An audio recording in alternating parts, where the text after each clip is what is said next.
Welcome back to Risky Business. I'm Maria Konnikova.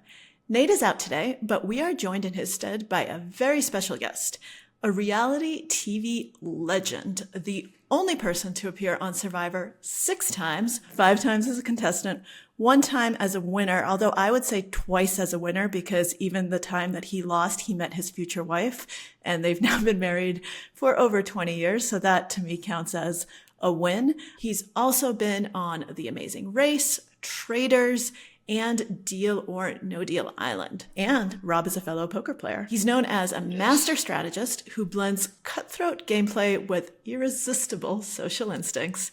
Robert Mariano, aka Boston Rob. Welcome to the show, Rob.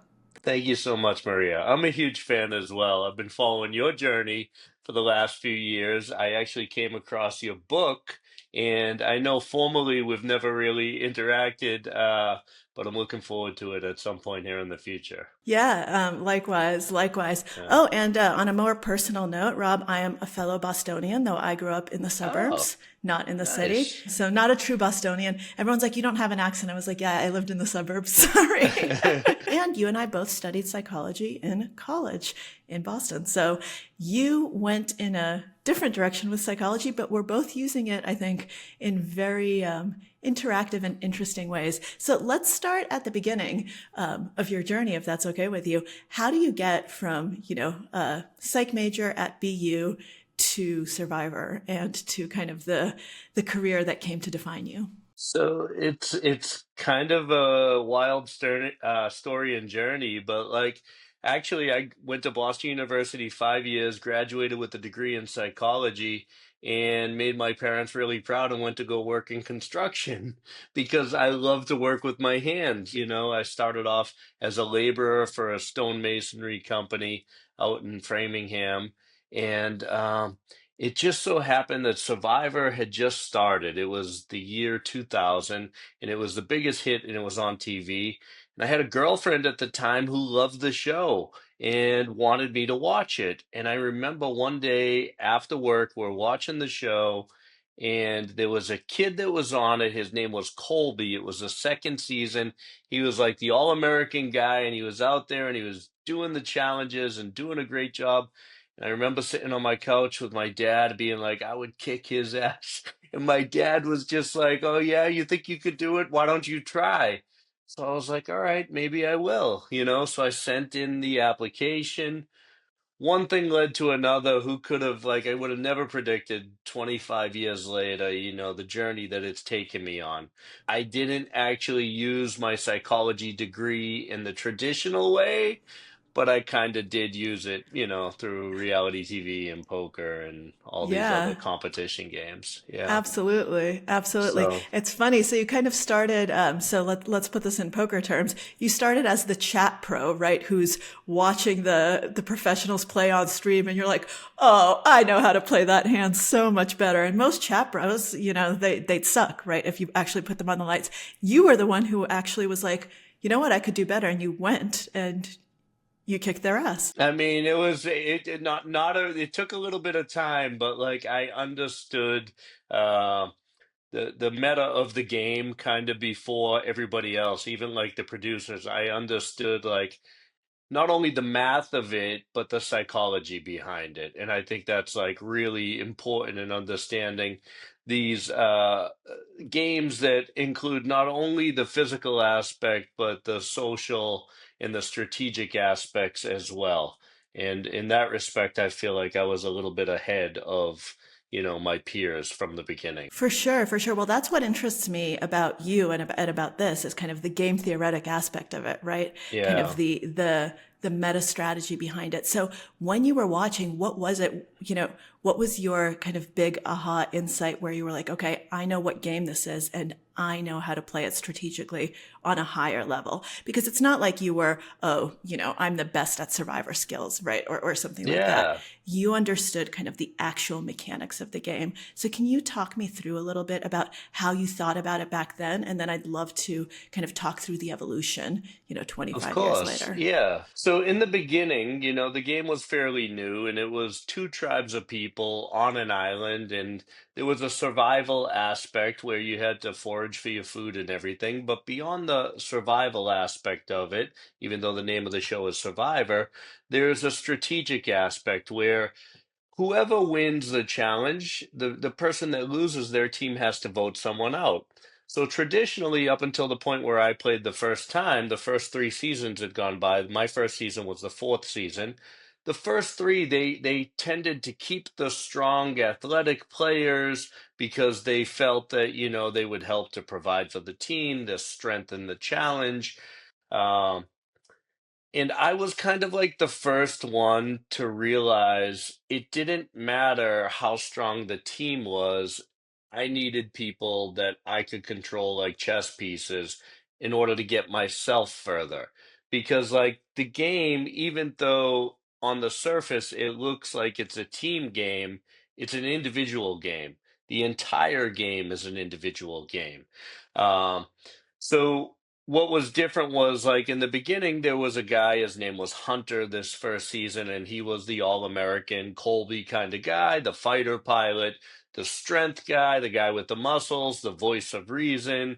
He probably went to an Ivy League school, he was a pilot, and I just said to myself, this guy's on my team, everybody's listening to him. If I hide in the shadows behind him, eventually it'll get to the point where too many of people that I can become aligned with won't be there for me to get the numbers. So why not just get him out early? And nobody saw it. And I knew by targeting him, I could gain respect and loyalty from other people in my tribe and use that strength moving forward. Now, ultimately, that first season, there was a twist that happened, and sometimes this is a lot like poker too. Sometimes things happen throughout the course of your tournament or your game that you can't control, and there's nothing you can do about it. And it was a twist where they decided to switch the tribes. So when they did so, I got put on another tribe, and my numbers were I didn't have the strength and alliance numbers. So things kind of went awry and I wasn't able to execute all the way through that first season. But I understood, the bigger picture. And I made myself a promise after that first season that if I ever got an opportunity to go back and play again, because you have to understand, I was also 25 years old. I was a kid from Boston. I went to an island in the middle of the South Pacific in the middle of the winter, and there's a lot of girls running around in bikinis and everything else. So I was distracted a little bit also. But I made myself the promise that if I went back, that I would execute on the correct gameplay. And I guess I chased a bikini that season too, which ultimately ended up being my wife. But but I did. So, I mean, specifically, I don't think there's one thing. I think I just understood the overall better than my competitors. Well, I think there's a really key insight in there that you mentioned right at the beginning, which is kind of a misunderstanding of what game you're playing, right? So if people think that they're playing a cooperative game, that's very different from if you realize that you're playing kind of something that is a little bit more zero sum, right? At the end, there is only one survivor, and that's Of course. what you're gunning for. I'm interested though, because obviously you need to see some of it in positive sum terms, right? To kind of build those alliances and kind of get people to trust you. How do you balance that, right? In your mind, knowing that at the end you're playing just for yourself and it's an individual game, and yet you need to kind of have those cooperative elements along the way. How do you square that circle, and how do you kind of make it work for yourself? Yeah, so as I played different seasons and as my game evolved, the strategy also evolved, right? You got to remember, I didn't win the first time I played. I didn't win the second time. It took me four times. I eventually won, but I never quit and I never gave up. Now you can make the argument, I did win the second time because I got to the end with my wife and we figured out a way to, game the system a little bit. But I think different people need to be treated differently in terms of how to quote unquote manipulate them. Different people are motivated by different things. If you want to understand how to get someone to do something, you have to understand what motivates them and what drives them. You know, m- Almost all people are emotional to a certain level, but some people respond more to logic. Some people are ego based, they're driven by their ego. So different people, I think the skill that I possess is being able to accurately identify which what I need to be for each person and who needs what and give them what they need so that I'm able to build trust and do it in a way that they don't realize I'm doing it. And when I'm able to, then you eat and they eat out of your hands and you do what you need to do. And I think some of that is intuitive and some of it is learned. I mean, I don't think you can go to school and study psychology and just know this. I think a lot of my background growing up in Boston, coming from a street smart background and understanding people is what has helped me more than it helps other people. Additionally, I think, certain people are able to adapt to their situation and have more self awareness than others. I think those are the two skill sets which reign supreme, not only in Survivor and competitive reality, but also in poker, right? It's a little bit philosophical by nature. It's not who I think I am. It's not who you think I am. It's who I think you think I am. And that literally translates into, are you accurate about what your opponent thinks about you? And you have to be able to know it and to know it to a certainty to be able to execute on it in order to manipulate without them knowing.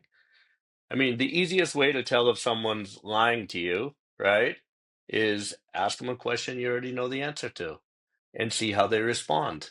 So simple, right?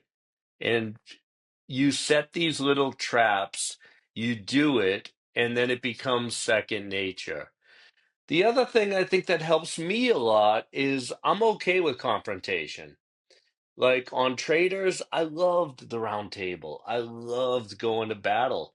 Other people feared it, and like at the poker table, you got to be a killer, right? And you have to have that aggression. Aggression 100% is dominant over being passive. If you sit there and wait for the game to come to you, a lot of people, sometimes you'll win. Sometimes, like, people win Survivor by letting the game come to them. But for the most part, you're going to get close and you're going to taste it, but you're not going to get that victory as much as if you're aggressive. Uh, and I'm not afraid to be aggressive. I know when I need to take the shot, and a lot of that comes with experience, but like I also know, you know, when to not worry about stuff you can't do anything about, like twists in the game. Um, a long time ago, there was a poker show on TV called Poker After Dark, and Doyle Brunson like did like the open monologue, and I remember he said, poker is not about winning or losing, it's about making the correct decision. There's a lot of truth in that, and there's a lot of truth in reality TV competition about making the correct decision and not worrying about what you can't do anything about. So that's Yeah. always kind of been my philosophy. And it's not like I knew everything from the beginning, Maria, but like over time I've learned it and now I know it as fact, you know?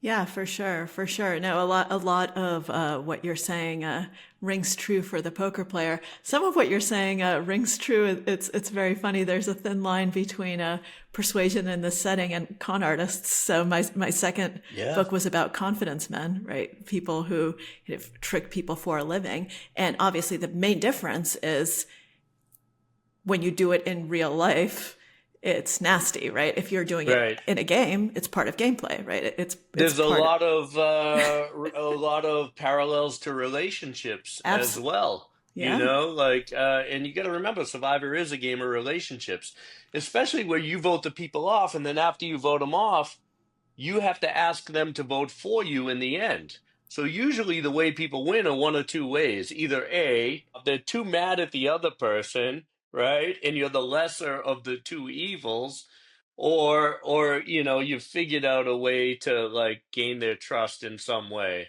and they're the bigger person. But for the most part, they run parallel, the relationships and psychology and manipulation. Yeah, so I mean, it seems like your psychology background has actually served you remarkably well, right? Like Yeah, that's actually probably the biggest tool that you have. And in this particular case, this is something that that poker doesn't have, but that you've, I think, alluded to multiple times is also attention, right? And the ability to manipulate people's attention. And I think that that's really interesting because that is such a crucial skill, I think, in the present day when there are so many things vying for attention. How do you actually influence people to pay attention, right, to what you want them to pay attention to and not to what they might be gravitating to in the moment, like you? in order for me to figure out how I get somebody to pay attention to something, I have to do it in a way that they're interested in it or what would benefit them. So every story you tell when you're trying to push a theory one way or another or a alliance or a vote or something, you have to do it through their eyes. A lot of people look singularly at a problem and they don't see it through their opponent's eyes. I think that's the biggest key to being able to do well. In poker, you're supposed to think about what would they think, right? What would my opponent think I'm doing in this spot? So you have to see the game through their eyes and what would benefit them. I can't propose a theory to you or a vote to you if it doesn't make sense to you. If I want to get rid of somebody that's in your alliance, I have to either A, create distrust in your mind, like that person came to me, was coming to me to get you out, or B, like, listen, I know you're aligned with her, but we have this other thing here, and if you come with this, I promise we're going here, and you have to actually believe it. So whatever theory I propose to you, it has to be good in your mind. And I don't think a lot of people are able to see the game through what's best for your opponent. I think that that's a crucial skill to have in any game, including poker, and also the self awareness to know kind of what is your image to this particular person, right? Not Right. just what is your image at the table, but how does this person perceive you? I think Hmm. that that is a absolutely crucial insight. Something that I learned from my mentor, Eric Seidel, when I'd ask him, how would you play this spot, right? Like, how would you play this hand? He said, that's the wrong question because I'm not you, right? And so for Yes. me, this spot isn't the same as this exact same spot is for you. If I am in your seat with the same cards and the same action, it's a different spot because I'm a different person, I'm a different player, and people are thinking about me differently. Their strategy is different, their response is different.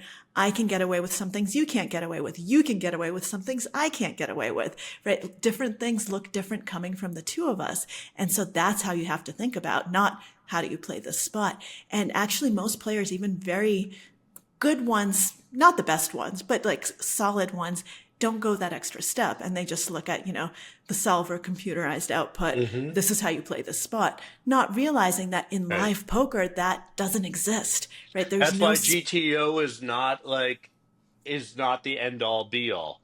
And that's true for in Survivor and stuff too. What may be the correct decision right now might not be the correct decision 5 minutes from now because your emotional state may have changed. There may be something going on where this is the move you would have made. This would have made the most sense to you now.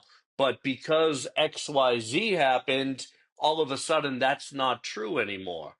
Like the biggest example of that I can give you is a lot of times when someone's blindsided on a vote at tribal council, meaning they were left out of the vote, they come back to camp that night. That is a super emotional and vulnerable time for them. And I know because I've had a lot of experience knowing that in that moment, depending on how I treat that person, I can either 100% get them with me for the rest of the game or I can alienate them for the rest of the game. I did it with Andrea Belke in Redemption Island, the season I won.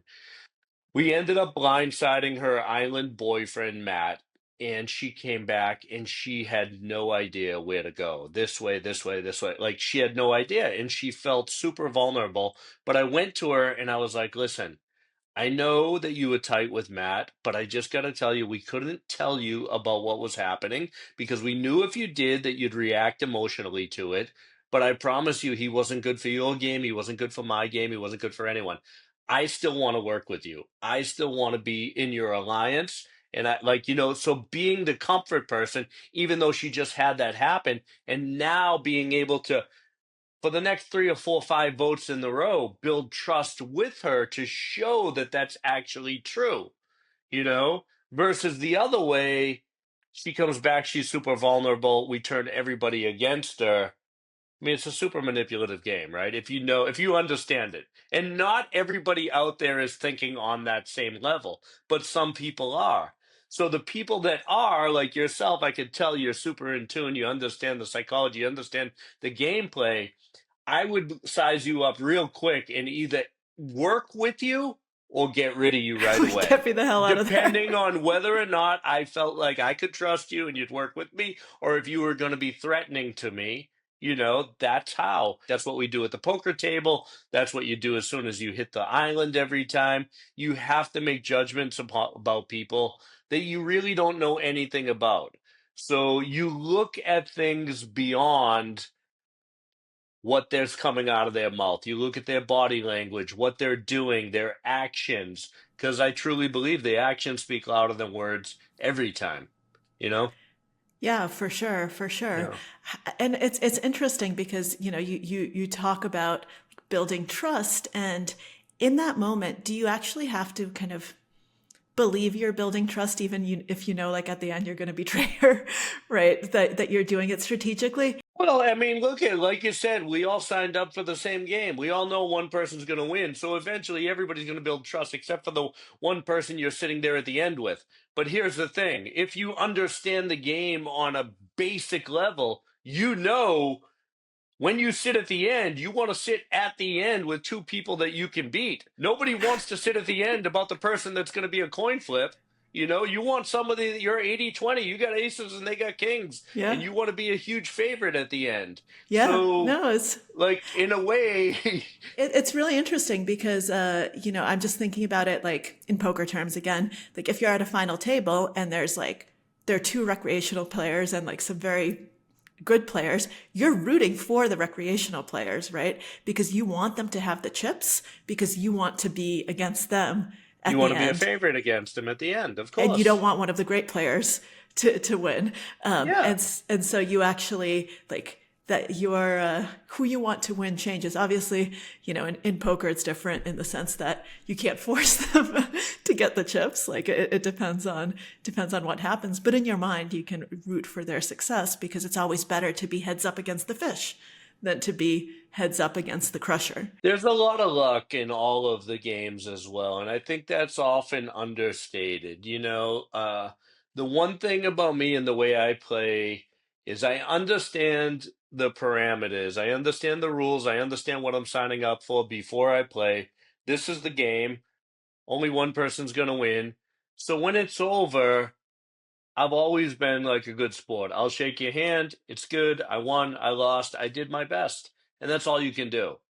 That's such a great attitude. Is that kind of, would you say that that's kind of the secret, or are there other things to your kind of resilience and your ability to kind of come back after you've lost, right? As you said, it took you 4 times to come Yeah. back. And a lot of people would just say, screw this, right? Like, I'm done being humiliated on TV. How do Hmm. you, mentally, is it just kind of enough to say, I've been playing my best and I keep doing better and I'll just keep preparing? Is that how you frame it? Or do you I have kind of mean, other tricks for dealing with when you lose and when, when it doesn't go your way, even though your strategy seemed to be solid? yeah. Like you said on Traitors, you couldn't account for certain factors, and sometimes things blow up in your face because, Yeah. like, oh well, that was something that I just could not take into the equation. I think a lot of it has to do with how I was raised. Like growing up in Boston, nobody's patting you on the back. You didn't win. Get in there, kid, and fight again. Get up. You get knocked down, get up. You gotta be tough. My parents raised me to be resilient. And like I went out there the first time and I played my heart out, but I was also not as focused. And then like I realized, oh man, I missed a big opportunity. Luckily, I made enough of an impact that I was given the opportunity to come back and play again. So I think, like it's the same skill set and lessons I try to teach my own kids now. And that is like, if you want something, you have to fight for it and you have to do your best. And if you do your best, if you really do, and the only person that knows if they do their best is themselves. And if you do your best, that's all you can do. You can be proud of yourself. So, like with traders, like I knew I was up against it. They did me no favors the way they started the game. They put me on a pedestal. Like I have a target anyway. And at first, I'm like, oh man, like this is going to be really hard. It's like, yeah, but it's going to be really hard. And the truth is, like, I love the challenge and I feel like I don't know, it's like a sickness or whatever, but I do better under pressure. Like a lot of people don't like the pressure. I need the pressure. Like I do. I need it to perform. That's really interesting because I was actually going to ask you about kind of your mental game and how you maintain your cool under pressure, right? In those lights. Because what I studied, so for my graduate degree in psychology, I actually studied hot decision making, right? Decision making under emotional conditions. And which is, it tells you a lot about a person, and it's very different, right, from decision making when you have lots of time. But it's a really interesting skill. And I'm curious, do you feel like you've improved at that, or that's something that you've just always been good at? I just think, like, in general, as time goes on, people get more life experience. So once you have more life experience, once you're adept at doing this stuff, and it's like you playing poker against a bunch of people, like, yes, there's a chance they could get super lucky and win. It's unlikely over the course of an entire tournament that they'll beat you because, like, you have the time to be able to execute the correct moves and you're going to catch them out there with two pair when you have a set or whatever it is. Like you know enough not to put your whole game at risk against a bunch of amateurs because you'll be able to find the spots, right? So as time has gone by, I understand the nuances of not only the competition aspect, but the production aspect too, like the time it takes, how long it takes to do this, like when you have to make a move. One of the biggest mistakes I see time and time again with poker players that try to translate to reality TV competition, it's like when you're playing a tournament and trying to win the tournament in the first level. Like they play too good too fast, like they got something to prove. There's no way you can't win. You're playing a 4 day tournament. You got to last 4 days to be able to win. So I don't care how great your spot is in level two. Someone puts you to a test, like you have to ask if it's not a rebuy tournament, is it worth the risk versus reward? And I think that's a lot of what I'm able to bring to the table when it comes to these competitions is being able to balance and understanding the risk versus the reward versus someone that's never done it before. Uh, they don't have that experience. Yeah, no, I think that's absolutely crucial skill. And in poker, knowing, picking those spots is Yeah. incredibly important. Sometimes you find yourself struggling with it because you really want to take the spot, and like you have two people in your head talking, being like, no, like, don't do it. Especially, if it's not a rebuy tournament, you do have to think, is it worth it? Even if it's a rebuy tournament, there's an element of luck. And I think that we can translate this somewhat to reality TV. How's your table draw, right? Who are the other people at your table? There might be some tables of crushers and you're at a table with all amateurs, right? And so There's a lot of factors to bring you in, think right? about, if I take this spot right now and I bust, I'm going to rebuy onto a different table. And my EV is going to go down because my EV at this table is much higher. It's like the first season of Traitors, right? I'm playing against a field of inexperienced players. And instead, I might get you at my table next time around, right?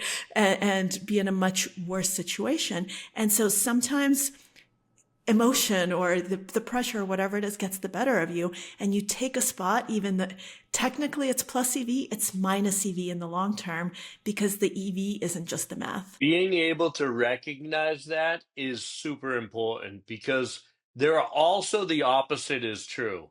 So, like, to me, sometimes there's an opportunity to take a spot where it's going to make all the difference. But other people are fearful of taking that spot. And I've seen it time and time again in Survivor where this is your moment. Your moment isn't at the final three, your moment is at six and you got to do something now. But if you do what you make this move that you have to make now, it's going to set you up to win. Where if you don't, the best you're going to do is second or third. You might get to the end, but you lose it. So I think knowing when to take the shot is the most important. Like you can't be afraid. I've always said, to me, it doesn't matter if I finish seventh or 10th or 14th or second. I'm playing to win. Yep. So you have to set yourself up to win. With the Bob the Drag Queen stuff, people say, like, yeah, he could have made it early, didn't have to make that move so early. Maybe I didn't. Maybe I could have figured out another way. But in my mind at the time, that was the correct decision. And being able to know when it is, even if you're fearful of it, and execute on it is imperative. It's funny, now that I think about it, because I was like, oh, I don't do a lot of the stuff that, Rob does on reality TV. But now that I think about it, I actually talk to players much more than other people do at the table, both because I'm Hmm. friendly and, I want to be a welcoming, good ambassador, but they also give me very valuable information because they'll tell me, oh, this is my wife's birthday present to me to be in this tournament. Right. And like, this is my one tournament of kind of, and I'm really excited versus, oh my God, tournament number 20. And right away, how important it is for them, right? It's What the stakes important are. to know that. On the beach, we do that in the downtime where we learn about the people, their families, everything. I've been working a lot with Chance Corneth over the last few years, and he's like a huge proponent of you make a day two, you look up the people, you find out their stats, you learn about them as much as you can.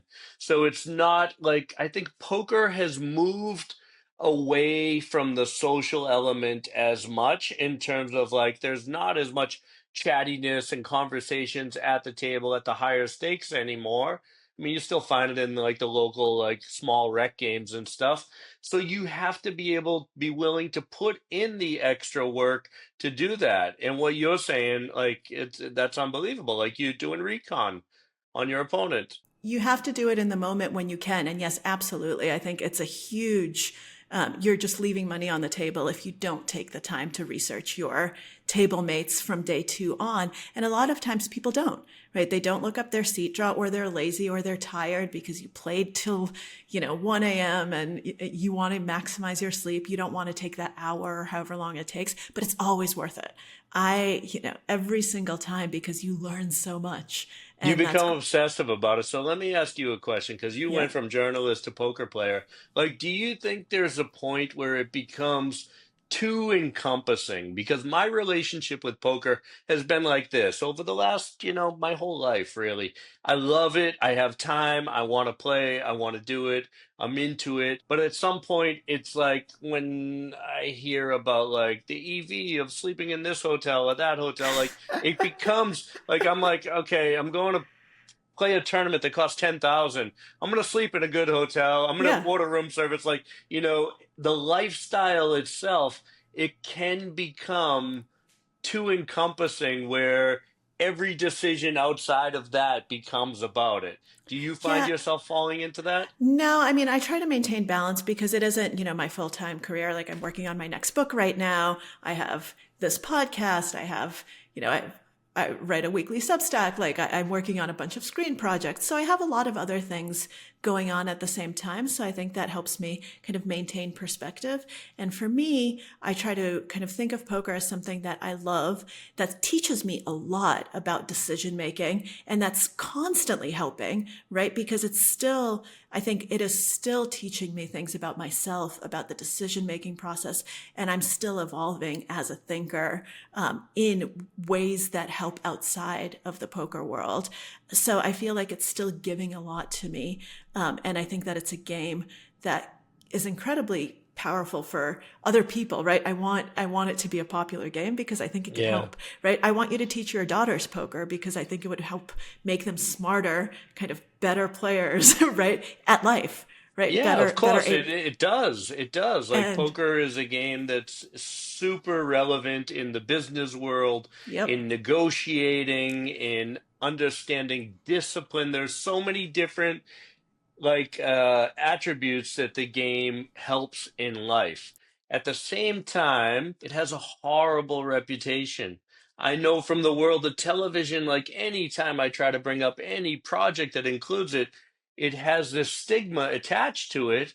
And I think it's because, and you can tell me why you think, but like there are lots of great things about the game of poker, but there are some people that ruin it for everyone else in terms of collusion, cheating, real-time assistance, all these different other things that involve in it. And then when people hear that, they don't want anything to do with it. Because let's face it, on a basic level, everybody understands risk versus reward. Smart people invest in the stock market. Some people are buying lottery tickets. People are betting on football games with their friends. What is it about poker that gives it such a bad connotation?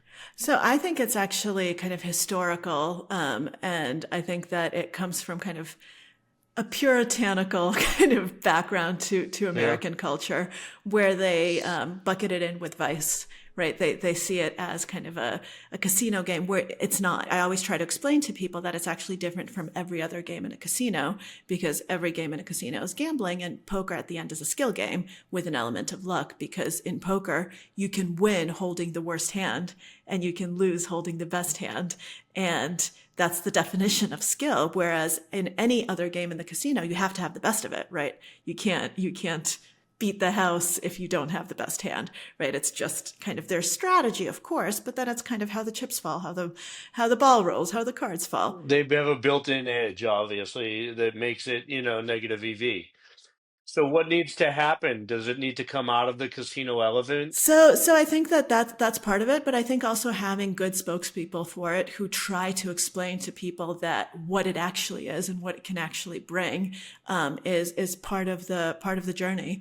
But it's an uphill battle, and it's one that with the biggest bluff I tried to fight. It was kind of the beginning of it, and I continue to do it. My next book, to your point about kind of the negative elements in poker, I think that's also a factor. My next book is about cheating in games, and so because I actually am a firm believer that sunlight, is the best disinfectant. That's actually a very good saying, because it makes the game stronger and better if people know that cheaters are held accountable, that this kind of thing is actually frowned upon, that it's not an accepted part of the game, and that the game, that you'll be safe because the game cares. Yeah, in every other aspect of life, if you cheat, there are consequences. Exactly, exactly. And I'm not just writing about poker, I'm writing about all games. And I think that, that's the reason I'm interested in it is kind of the life applicability, right? Because all of life is kind of a game if you think about it Of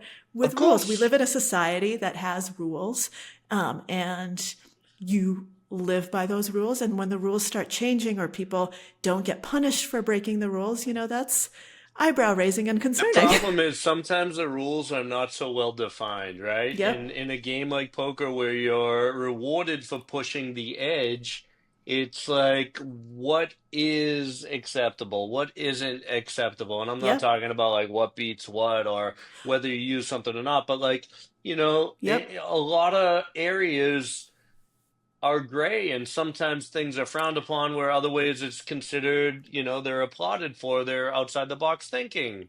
Absolutely. So Yeah. it's, the difference in sportsmanship versus gamesmanship, right? Yeah. So are you a good sportsman? And sometimes gamesmanship flies in the face of that. And there are areas of gray, right? Shades of gray, angle shooting in poker, for instance. And, what I say is I hate it and I hate angle shooters, but change the rules if you actually want to punish them, because when they're not breaking the rules, they're technically still within the rules of the game.